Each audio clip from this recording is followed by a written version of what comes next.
Praise the Lord. യോഹന്നാന്റെ സുവിശേഷം 5-ാം അധ്യായത്തിന്റെ 5-6 വാക്യങ്ങളിൽ നാം ഇങ്ങനെ വായിക്കുന്നു: എന്നാൽ 38 ആണ്ട് രോഗം പിടിച്ചു കിടന്ന ഒരു മനുഷ്യൻ അവിടെ ഉണ്ടായിരുന്നു. അവൻ കിടക്കുന്നത് യേശു കണ്ടു. ഇങ്ങനെ ഏറിയ കാലമായിരിക്കുന്നു എന്നറിഞ്ഞ് നിനക്ക് സൗഖ്യമാകുവാൻ മനസ്സുണ്ടോ എന്ന് അവനോട് ചോദിച്ചു. 38 വർഷമായി രോഗത്തിലായിരുന്ന ഒരാൾക്ക് യേശു സൗഖ്യം നൽകുന്നു. അതെ, അവന്റെ സാഹചര്യത്തെ മനസ്സിലാക്കി അവനെ തേടിയെത്തുന്നു. മാനുഷിക സഹായം ഇല്ലാത്ത ഇടത്ത് ദൈവം അവന് വേണ്ടി സഹായകനാകുന്നു. അങ്ങനെയെങ്കിൽ പ്രിയരെ, ഈ വചനത്തിലൂടെ ഈ പ്രഭാതത്തിൽ കർത്താവ് നമ്മോട് സംസാരിക്കുക.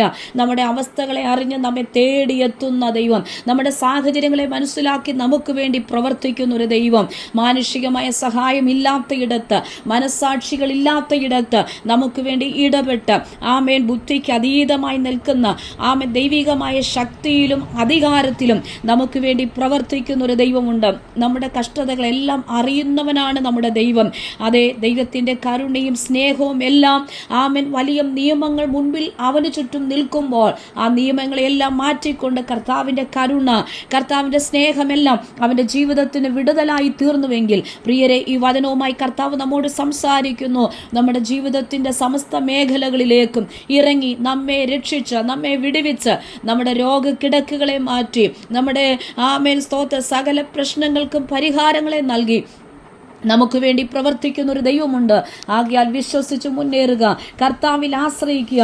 അതേ, കർത്താവിൻ്റെ ശബ്ദം ഇങ്ങനെ നമ്മുടെ കാതുകളിൽ കേൾക്കട്ടെ: എഴുന്നേറ്റ് നിന്റെ കിടക്കയെടുത്ത് നടക്ക.